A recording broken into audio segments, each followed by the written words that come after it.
Pasko'y may dalang himala, malakas mang ulan, ito'y titila. Usap, pagpapala, may kapiling ang nangungulila. Anumang lungkot, tayo'y aahon, may lunas sa sukat ng kahapon. Sa isa't isa'y mayroong paglingap, mga pangarap ngayon'y magaganap. Laging masaya ang kwento ng Pasko, dahil sino ka man may nagmamahal sa'yo. ngayong Kapaskuhan ang pangako ko. Sa puso ko'y magkasama tayo. Sa Pasko, magkayakap ang tinikot sa'yo. Sa dilig, ipagdiriwang ang pag-ibig, at ito ay tatawid sa buong daigdig. Sa isang awit ngayong Pasko, magkayakap ang tinikot sa'yo. Sa dilig, nadarama na ang mahalaga, ay magkasama tayo sa kwento ng Pasko.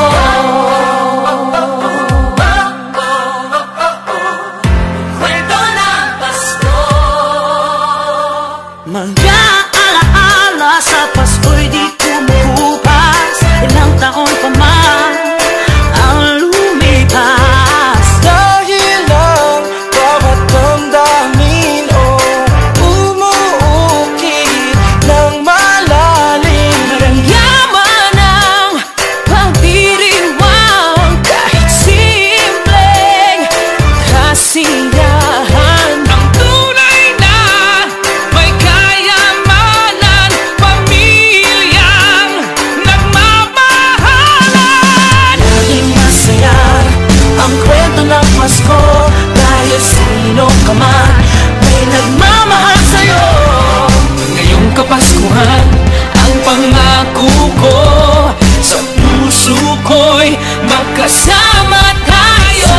Sa awit ngayong Pasko, magkayakap ang tinikot sa'yo. Sa dilig, ipagdiriwang ang pag-ibig, at ito ay tatawid sa buong daigdig. Sa isang awit ngayong Pasko, magkayakap ang tinikot sa'yo. Sa dilig, nadarama na ang mahalaga, ay magkasama tayo sa kwento ng Pasko. Bago man lahat sa mundo, nanatili ang diwa ng Pasko. Ang pagpapala ay hindi mauubos. Himala ng Pasko ay hiwaga ng Diyos. Isang awit Isang Pasko, awit, magkayakap ang tinig, magkayakap ang tinig ko sa'yo. ipagdiriwang ang pag-ibig, at ito ay tatawid sa buong daigdig. Sa isang awit ngayong Pasko, magkayakap ang tinig, ikaw at ako.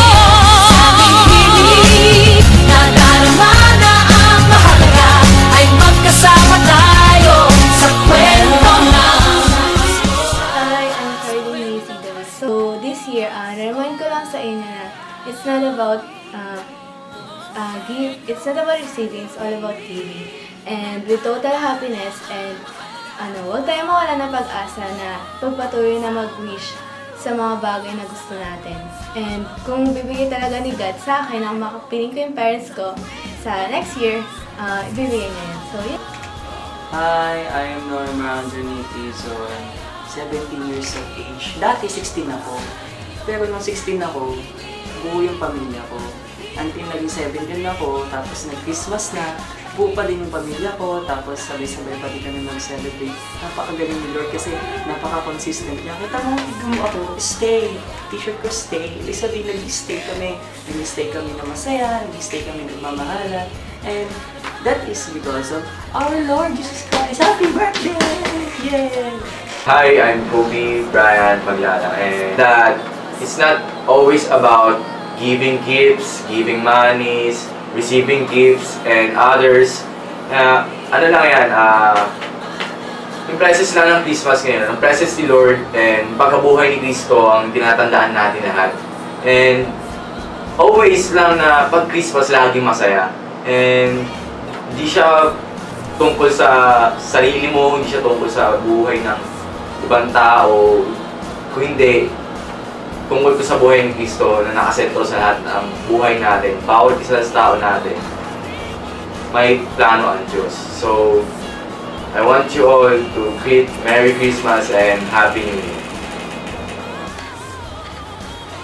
Ayaw mo pala si Malvin kay Leila Bandera. Last Christmas, naging masaya ang Christmas ko dahil nandun yung family ko para sa akin. Na binigay nila yung pagmamahal nila sa akin at yung oras nila sa akin. Kahit na hindi nila ako binigyan na material na bagay yung Christmas, naging masaya pa rin ako. Dahil yung pagmamahal pa lang nila at yung oras nila na binibigay nila sa akin ay sapat na. And yung kahit naman natin matanggap na material na bagay yung Christmas, maging masaya pa rin tayo dahil mas matandang pa rin pagmamahal ng parents natin para sa atin at yung oras nila. Yun lang, and ako nga pala si Malvin kay Leila Bandera, and Merry Christmas! Hello, I'm Chris Atagiped, and gusto ko lang sabihin na this Christmas, never lose hope. Hello, I'm Nika Sanase.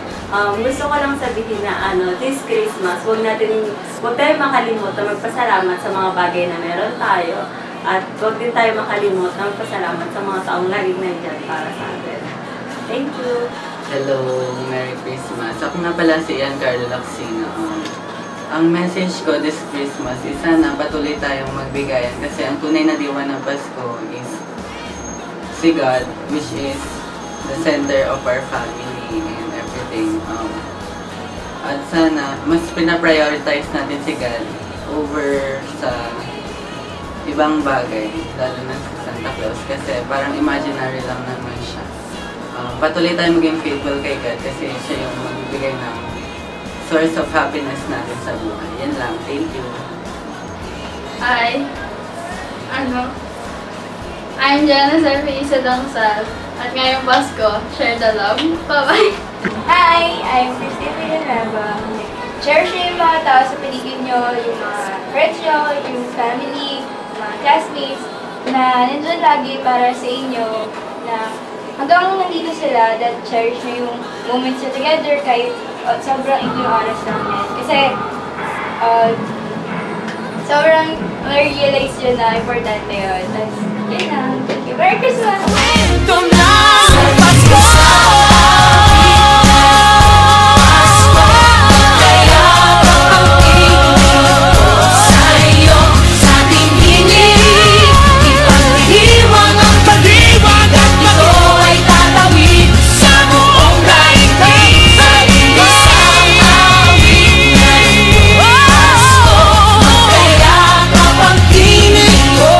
Sa'yo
sa kwento